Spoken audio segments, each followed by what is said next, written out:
evil to take place, and in the process, God used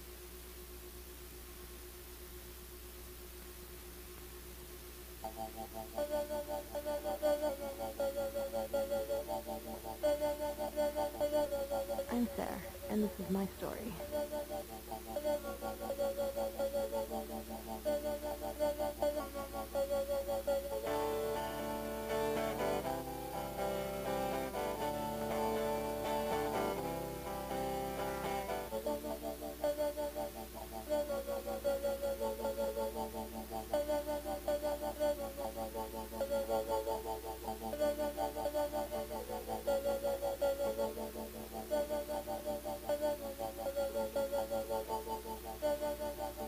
I work at a grocery store.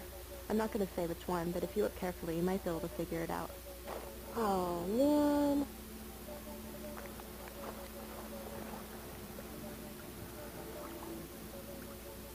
I was going to start off by introducing you to the first person I see every morning, a security guard with the mind of a 4-year-old.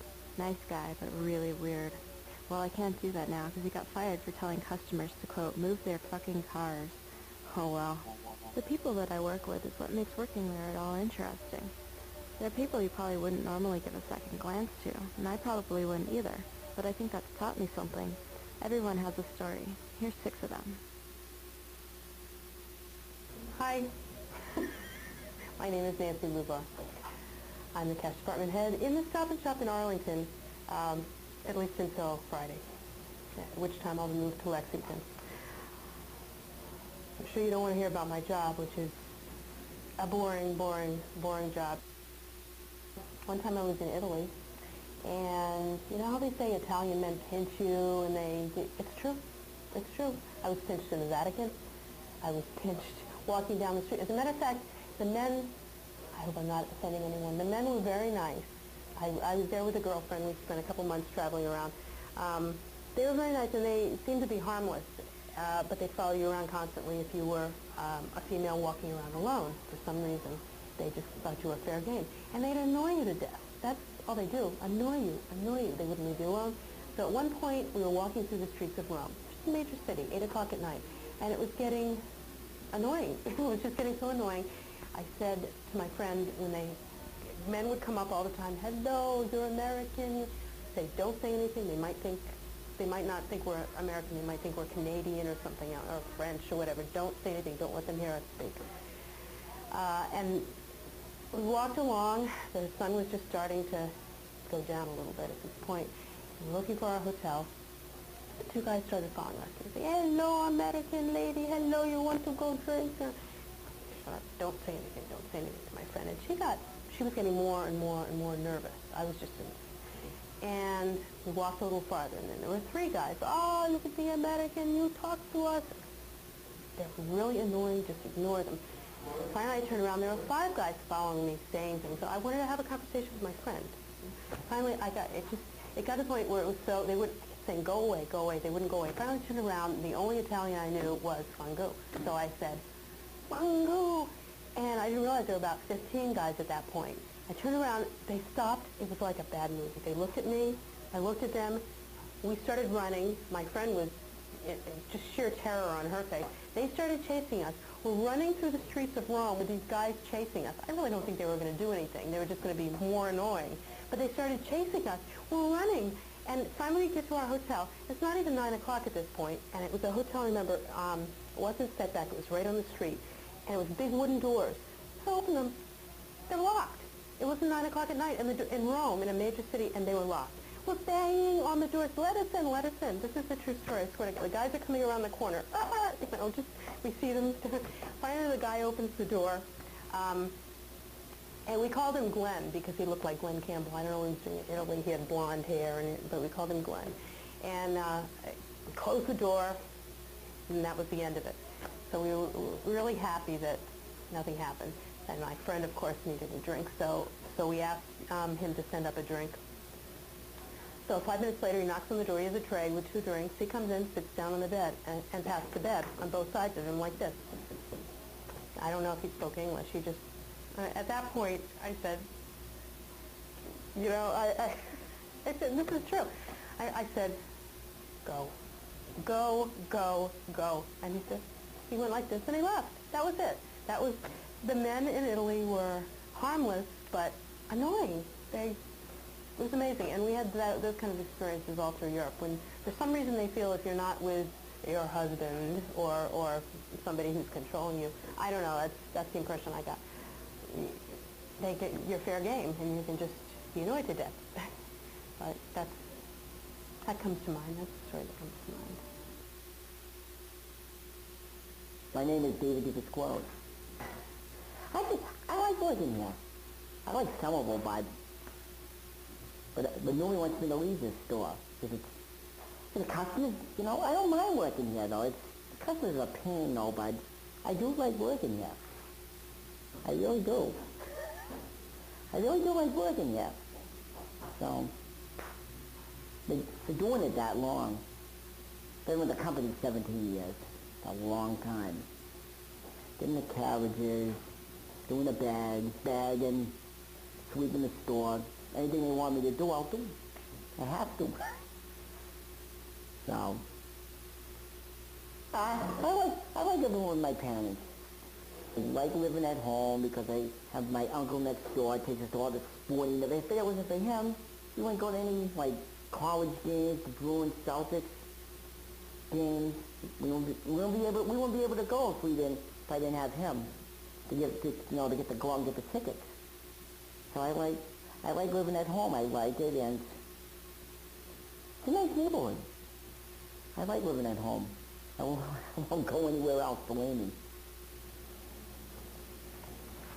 Oh boy. What do you think of this Eddie O'Brien? The Eddie O'Brien, I think he's in jail for life. What do you think?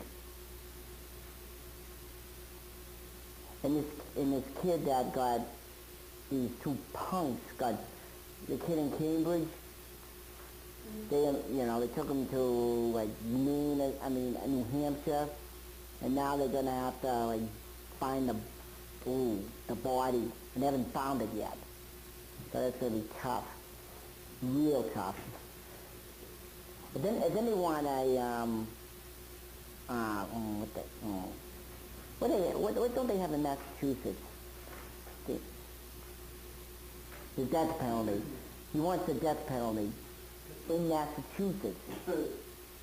Definitely. So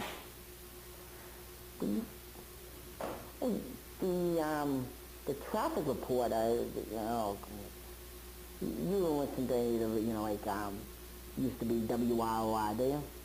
No, he used to do traffic reports. But I find out now that he died too. He was dying. Everybody. And this golfer, the golf announcer, I just found out he died yesterday of stomach cancer. Yesterday, I think it was yesterday. But it's croaking. Io sono Garrett. Ho 15 anni. Hi, I'm Garrett McKenna. Ma, mia, ma, mia, ma. I'm 16 years old. I go to Arlington High School. I'm a senior. I'll be 17 October 27th, which is maybe 15 days from now, something like that. I like to act there. I'm in the plays, the musicals there, the talent shows, things like that. I take drama and chorus. And I'm a cashier at Stop and Shop. I've been here for about a year, since November. And it's one of the roughest jobs I think there is. I have some friends that work at Brigham's and CVS, and it's just not the same thing, because here, the line never ends. There's always someone in line, someone yelling at you, someone nagging, and people, complain, bitch and moan about 5 cents, 10 cents here and there on a thing of bananas, Ridiculous. I've gotten attacked before. I was called a miscarriage baby by a customer.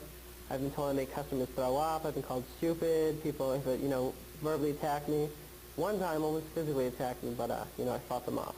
That's how I am, but it was just rough. It tests your patience. It really tests your patience to stand there and not deck someone. The whole miscarriage thing got brought about because this woman threw Hershey's Tastations underneath the register, and I said, if you don't want those, ma'am, I can take them up here. And she goes, what? And I go, the Hershey's Taste Stations. She goes, what Hershey's Taste Stations? Like, she's playing stupid. And I'm like, the ones you just throw underneath the register, the ones that I can see if I tilt my head this way and look. And she picks them up and she goes, well, I just threw them wherever else for their shit, you know? And she says, I'm not, you know, picking it up for you. And then she goes, you're a miscarriage, babe. You make me sick. You shouldn't even be alive. This is my second day on the job. Second day. So I was like, okay, this is great. This is what I have to deal with. Do you believe it? A miscarriage, baby. She said I made her sick and I shouldn't be alive. Because she threw taste stations underneath the register. I mean, that's intense. Back when I was a kid, I worked at the Stop and Shop down the corner. We always had those people had hair and hair, and it was beautiful, honey. It's like we're their outlet for their anger. It's just really, really unfair. You know? Plus, a lot of the customers don't show enough skin, you know? I think if the woman came with low-cut dresses, whoops, edit that out. My name is Walter Tinches, and I'm 24 years old, and I worked here for a long, long time, and they know that they can treat me with respect, and I can know that they can count that I could know that they know that I can do a very good job. What I do here is I'm a bagger, and what a bagger does is just bag. And what I just was explaining was a bagger does is if anyone paper and plastic, I get them paper. If they don't want any paper, I just get them plastic bags. And I should remember always not to put the heavy stuff in the bottom. I should switch it, because if I don't, the customers will say, who put the heavy stuff with the light stuff? So the customers will always say, all right, he did a good job. They'll speak English and Spanish. Yo quiero trabajar aquí muchos horas and I really quiero las personas to get me like I quiero a ellos también. My first girlfriend when I was with Lisa Mattel, and there was a little problem going between me and her, because the first day we had was going out to the movies and going out to lunch, and I said to her, I said, what do you want to do? And she says to me, she said, oh, Walter, I don't want you to pay. I want to treat you. But I said, look, I want to treat you. But what happened was that she didn't want it to do that. So I said, look, it's better if we start seeing some other people. So what I did was that I let her go. So now this other girl I have, it wasn't working out, so I let her go.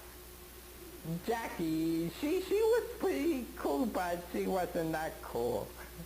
So now this other girl I have with Nancy Guide, and she's pretty okay, and I really like her, and she really likes me, and if everything works out, me and her, we might get married. My name is Maria, and I'm 16 years old, and I go to Arlington High School. I go to school like all day long. I'm 16, so I'm just a junior, and I'm a musician. I play piano, flute, guitar, and I sing, and I want to go to Berkeley, but I don't know if I'm actually going to do that. I have no money because, like, I work here. I work at Stop and Shop, and I have no money because half of it I give to my mom for college. I don't think I'm going to get back, but that's okay. And the other half I have to keep because our band's going in New Orleans for our band trip in May. So I'm broke even though I work my ass off. That's okay. This one guy, like, he walked in. Have I told you, like, about the guy who, like, harassed me? Did I tell you? This was a few weeks ago. He comes in and goes, what did he say? Oh, okay. His bill was, like, $12.99 or something, right? And I was like, do you have a penny? Like, I was just asking him, you know, like, a random question. And he goes, oh, I thought you were going to ask me for a screw. And I was like, oh, really? Like, I didn't even know how to respond to that. I was like, wow. You know, and it's just like, it just really freaked me out. It was horrible. I'm into witchcraft. I told Karen about it because she told me that she was kind of into it when she was younger, I mean. And I was like, oh, so we were talking about it. And one day I walked into work and Walter screamed, like, almost at the top of his lungs, Maria's a witch! And I was like, and he kept talking about it. Like, he came in my line, he bagged for me, and he's just like, Maria, so are you really rich? Are you really rich? And all my customers just, like, stare at me and be like, oh my God, what's wrong with that girl? My parents just don't trust me. Alright, me and my parents don't get along. I don't even want to get into it. I'll be here an hour and a half. Oh, my parents had a rumor that my best friend, I have this friend Tanya, who's pretty much the only person I'm actually allowed to go out with. My parents had a rumor that her older brother was a dealer, which isn't true. He's actually away at college. So I'm not allowed to hang out with her now because they think, like, I'm a drug addict and all this shit. And I'm like, Mom, even if I wanted, like, even if I wanted drugs, I have no time to do them. Like, you know what I'm saying? I wake up, I go to school an hour earlier because I have music theory and band. I go to school all day long. I come home. I go to work at 3:15 usually. I come home at like 10. I mean, you know, and after that I have homework. I have to make the dinner. I have to do this, I have to do that. And then I sleep at 1. I wake up at 5. Do the same thing all over again. I mean, you know, and I'm grounded on the weekends for like 8 weeks because I like slam a door. So it's like, you know, I don't have anything to do. I mean, I don't have any time to do it, even if I wanted to. So. My name is Riley Shepard. I'm 45. I work at Stop and Shop. I'm a bagger. Worked 1 year here. It's really nice. Everybody here is very laid back. Even if I was a millionaire, I would still work here. I like it here. What I'm into. Interesting. A lot of different things. Music, sculpting, painting, writing. I also do movies, which I'm doing. But I'd like to do film, not video. Video is too flat. It's not as much, I'm trying to say, it's not as complicated. Video is like what you're doing now is easy. Set up, small camera, boom, you're done. Film is a lot more intense, I think. I like the intenseness of a thing that makes it more fun. The nuts and bolts, you have to plan a little bit more with lighting, with set design, with costumes. You got a lot more people in the mix. I like dealing with a lot of people. I hate dealing with one. It's more fun with more people. I'm a person that loves being around people. I find life is so funny. The simple things, you watch people do things through life, and I find it amusing. People take it so serious, and it's not. Life is so easy. I mean, it's not complicated. It's not hard. It's not difficult. It's life is almost like a cakewalk. I'm proud of everything I do. I love everything I do because I put everything in my heart in it. I don't do it half done. I either do it very well or I don't do it anymore. My music, I don't do it because I'm not really good at it. My sculpture, I'm very good at, but I can't make no money at it, so I don't do it. The only two things I'm good at are people, being with people, and what you're doing now. I'm very, very good at that, and I know it. I have the ego to go with it. So I dropped out of school when I was your age. A freshman? Okay, you look young. Okay, I thought you were like 16, 17. When I was a freshman, I dropped out of high school. Thought I knew everything. I thought I was the smartest, intelligent man on the planet. Nobody could tell me nothing. I thought, why do I have to read a book? Because I don't need that. I dropped out. Little knowing I am not that damn smart. Because I'm still learning. And it's when you stop learning, that's not good.